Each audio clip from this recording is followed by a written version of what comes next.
Halo semuanya, udah pada nonton Inside Out 2 kan? Pasti banyak deh yang ngerasa, wah ini gue banget.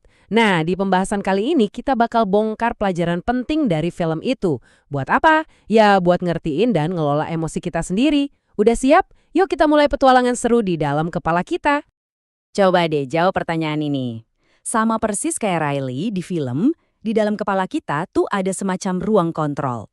Nah, di sanalah berbagai emosi kita tuh rebutan buat neken tombol. Kadang si bahagia yang megang kendali, besoknya bisa jadi si cemas. Di film kedua ini, kita lihat Riley udah masuk masa remaja. Dan itu artinya, ya ada kru emosi baru yang datang ke markas besar pikirannya. Mereka ini nggak ujuk-ujuk datang loh, tapi muncul seiring dengan tantangan-tantangan baru dalam hidup. Jadi gini, awalnya kan kita kenal sama tim aslinya Riley. Ada si Joy alias bahagia, sadness si sedih, anger si marah, fear si takut, dan disgust si jijik. Nah, sekarang datanglah tim baru kayak anxiety si cemas, envy si iri, ennui si bosan, dan embarrassment si malu. Perubahan ini tuh wajar banget loh. Sama kayak kita pas mulai ngerasain tekanan ujian, pertemanan yang makin rumit, atau sekedar ya mencoba mencari jati diri. Ini yang penting banget buat kita ingat. Setiap emosi, bahkan yang rasanya nggak enak kayak cemas atau sedih, sebetulnya punya tugas penting. Mereka tuh ada bukan buat bikin hidup kita ribet, tapi justru buat bantu kita jalanin hidup ini. Oke, pertama ada Joy. Dia ini sang motivator ulung. Dialah suara di kepala kita yang selalu bilang, ayo semangat, yang ngajak kita nyari hal-hal positif. Anggap aja dia kapten tim yang tugasnya jaga semangat biar nggak padam, yang ingetin kita buat nikmatin hal-hal kecil. Terus ada Sadness. Kelihatannya emang murung terus ya, tapi perannya itu penting banget. Justru dialah yang bantu kita sadar mana yang berarti buat kita. Bantu kita ngelewatin rasa kehilangan, dan yang paling penting, dia yang dorong kita buat cari dukungan dari orang lain pas kita lagi rapuh. Kalau Anger, dia ini bodyguard kita. Pas kita ngerasa diperlakukan gak adil atau ada yang lewatin batas, nah, dialah yang maju paling depan. Dia yang kasih kita energi buat bela diri dan bilang, udah cukup. Lalu ada Fear, si pengintai yang super waspada. Tugasnya, ya buat nge-scan bahaya yang ada di depan mata dan mastiin kita tetap aman. Dialah yang bikin kita otomatis nengok kiri kanan sebelum nyebrang jalan. Dan ini dia anggota baru yang sering jadi pusat perhatian, Anxiety. Beda sama Fear yang fokus sama bahaya sekarang, Anxiety ini mikirinnya masa depan. Dia tuh yang gak berhenti nanya, gimana kalau nanti? Tujuannya sih biar kita siap sama segala kemungkinan. Berguna banget, tapi ya bisa bikin capek banget juga. Nah ini nih poin paling pentingnya. Nggak ada tuh yang namanya emosi buruk. Masalahnya itu baru muncul kalau ada satu emosi, di kasusnya Riley kan si anxiety, yang ngambil alih panel kontrol sendirian lama banget lagi. Dia nggak ngasih kesempatan buat yang lain. Akhirnya apa? Keseimbangannya jadi hilang, jadi kacau. Yuk, kita bedah lebih dalam apa sih yang sebenarnya terjadi waktu si cemas ini mengambil alih. Ini bukan cuma cerita di film loh. Ada penjelasan psikologisnya di dunia nyata.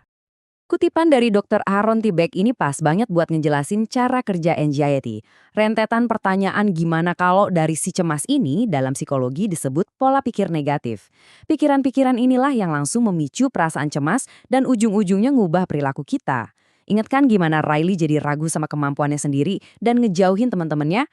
Nah, itu semua berawal dari bisikan gimana kalau si anxiety. Pengalaman Riley ini jadi contoh yang sempurna. Di satu sisi, anxiety bantu dia siap-siap buat camp hoki. Tapi pas anxiety ngambil alih total, Riley jadi nggak bisa nikmatin apa-apa, hubungannya sama teman-temannya jadi berantakan, dan hidupnya rasanya kacau balau. Terus gimana caranya kita bisa ngerebut kembali panel kontrol dari emosi yang terlalu dominan ini? Tenang, ada langkah-langkah praktis yang bisa kita lakuin yang terinspirasi dari film dan juga dari ilmu psikologi. Seperti kata Dr. Dan Siegel, langkah pertamanya adalah kesadaran diri. Coba deh, pernah nggak kamu berhenti sejenak terus ngaku ke diri sendiri, oh aku lagi cemas ya sekarang? Langkah sesederhana itu aja udah jadi kemajuan besar loh. Oke, ini dia 4 jurus jitunya. Kita bahas satu-satu ya. Pertama, tarik napas dalam-dalam buat nenangin sistem saraf. Kedua, kasih nama emosi yang lagi kamu rasain, biar kekuatannya berkurang. Ketiga, Coba tantang pikiran-pikiran negatif yang muncul. Dan keempat, yang gak kalah penting, ngobrol sama orang yang kamu percaya. Kita fokus ke langkah pertama dulu. Bernafas dalam-dalam itu ibaratnya kayak neken tombol restart. Ada teknik namanya pernapasan 478. Tarik napas 4 detik, tahan 7 detik, buang napas 8 detik. Teknik ini tuh udah terbukti secara ilmiah bisa nenangin respon lawan atau lari di tubuh kita. Enaknya, ini bisa dilakuin di mana aja, kapan aja, buat ngasih ruang lagi buat emosi lain muncul di panel kontrol. Dan tolong, jangan pernah remehkan langkah keempat. Adegan paling kuat di film itu kan pas Riley akhirnya jujur soal perasaannya ke orang tuanya. Berbagi beban emosi sama orang lain itu bener-bener bisa ngurangin bebannya dan bikin kita ngerasa nggak sendirian. Ini sih kekuatan super yang nyata. Oke, sekarang kita sampai di kesimpulan utamanya. Pelajaran terbesar dari semua ini adalah tentang menerima diri kita apa adanya, seutuhnya, lengkap dengan segala emosi yang kita punya. Jadi intinya ada 3 hal penting yang bisa kita bawa pulang dari sini. 1. Semua emosi itu valid dan punya tujuan masing-masing. 2. Gak ada yang salah dengan merasa sedih, marah, atau cemas. Dan 3. Tujuan hidup itu bukan buat bahagia terus-terusan, tapi tentang keseimbangan dan penerimaan semua emosi kita. Dan ini pengingat yang bisa bikin kita lega. Emosi, sekuat apapun rasanya saat itu, cuma kayak tamu. Mereka datang, ngasih pesan, dan kalau kita biarin, ya mereka bakal pergi lagi. Gak ada yang abadi. Sebagai penutup, aku mau kasih pertanyaan ini buat kamu renungkan. Daripada berusaha ngusir sebuah emosi, coba deh tanya ke diri sendiri. Kira-kira pesan apa sih yang mau dia sampaikan? Bisa jadi, emosi yang paling gak nyaman itulah yang justru punya sesuatu yang paling penting buat kita dengarkan.